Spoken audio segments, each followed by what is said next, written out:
now we're going to take a look at post-war Reconstruction.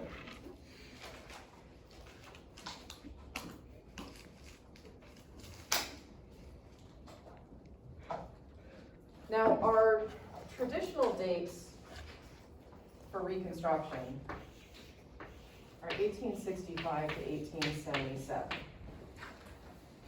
But in some respects, we can kind of push Reconstruction back a little bit to the time of the Emancipation Proclamation in 1863. Because this is the moment where now the future of slavery hinges on the outcome of the war. Now this is completely a war about slavery because of the Emancipation Proclamation. So while we have both sides having avoided the issue from the outset, Confederates seceding from the United States in the first place over the issue of slavery, but then kind of backpedaling and saying, no, it's for other reasons, and we're not going to fight this war about slavery and its preservation, even though that's exactly what they were doing. And then you have the Lincoln administration saying, this is about restoring the Union and bringing the country back together again, and if I can end this war without addressing the issue of slavery, I will. Now, midstream in the war, Lincoln has issued the Emancipation Proclamation, and the entire war hinges on this issue. It's still very much, for most Northerners, about the restoration of the Union, but for 4 million enslaved people, their future lives rests on the outcome of this war. And as we've already discussed at some length, the proclamation was this was part of Lincoln's overall military strategy to win the war, to try and siphon off the labor force of the South, and thus cripple the cotton economy, which was what sustained the Confederate ability to continue to fight.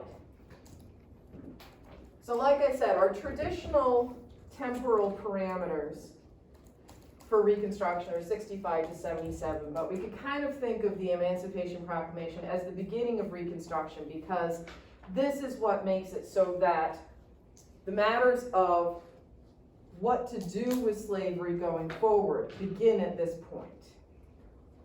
And Lincoln understands that, an executive order, it doesn't have the same kind of strength to it as a constitutional amendment.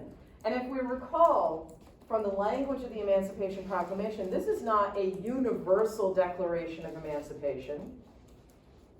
It only determines that slaves in rebellion territory are considered forever free. Anybody remember who that leaves out?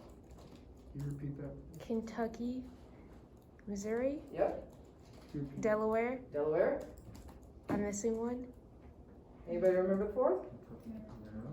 We got Kentucky, Missouri, Delaware, and not Ohio. That's not a slave state. What surrounds Washington, D.C.? Maryland. So those 4 states are left out of the Emancipation Proclamation. So Lincoln, when he wins re-election in 1864, he sees the writing on the wall that the war is going to come to a close sooner rather than later, and that there needs to be something more substantial than just the Emancipation Proclamation, that the abolition of slavery needs to be universalized. And so he pushes for the 13th Amendment. Anybody here see the movie Lincoln with Daniel Day-Lewis? Megan, anybody else? Good movie. It's got plenty of Hollywood to it.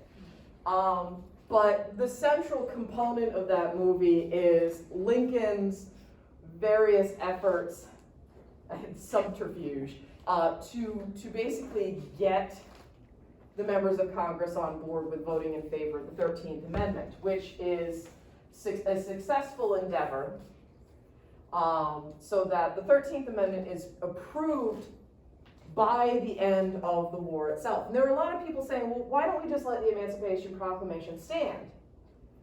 And from the position of Lincoln, he's looking at it as, the next administration could easily overturn that executive order. We've seen it with the transition from the Trump administration to the Biden administration.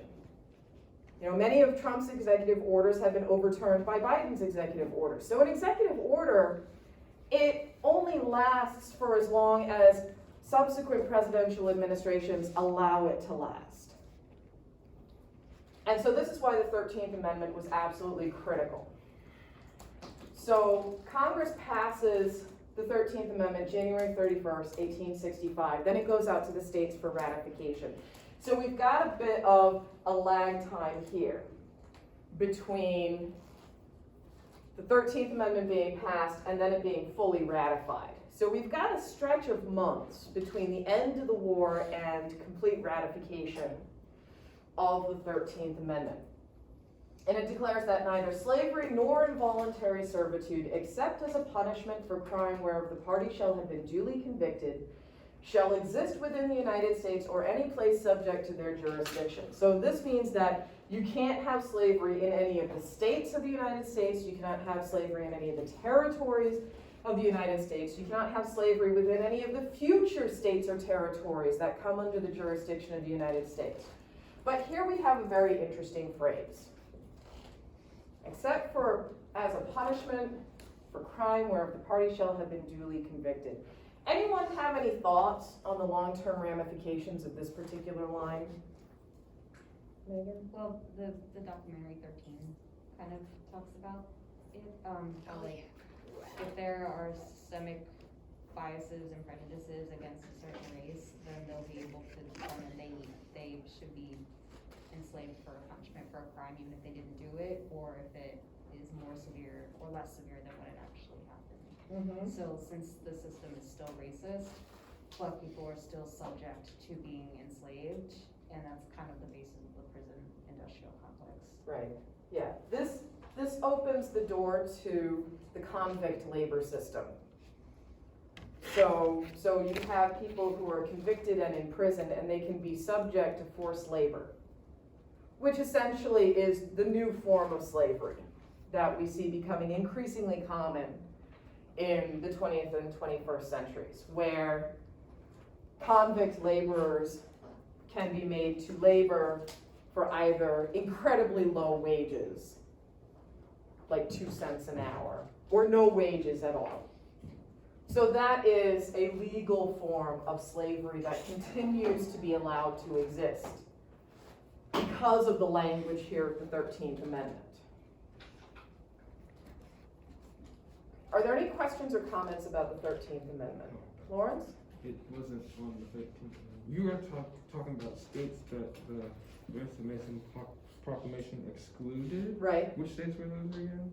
Kentucky, Mm-hmm. Missouri, Mm-hmm. Maryland, Delaware. Okay, thank you. Yep.